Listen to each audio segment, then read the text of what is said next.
বিদ্যা সীমিত, যা কিছুই দেহের ভিতরে আছে সবও সীমিত, এই দুনিয়াটাও সীমিত। দুনিয়াটা সীমিত, সীমিত, ছোট একটা দুনিয়া,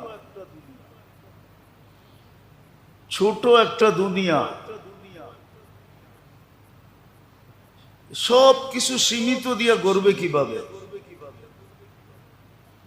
এই জন্যই আল্লাহ এক পদ্ধতি ঠিক করছেন,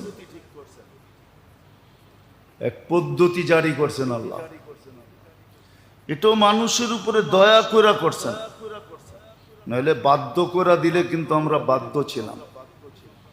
সূর্যকে বাধ্য করছেন, সূর্য ঘুরতে বাধ্য। সমস্ত সৃষ্টিকে আল্লাহ মজবুর করছেন, বাধ্য করছেন। সব সৃষ্টি আল্লাহর হুকুমের উপরে চলতে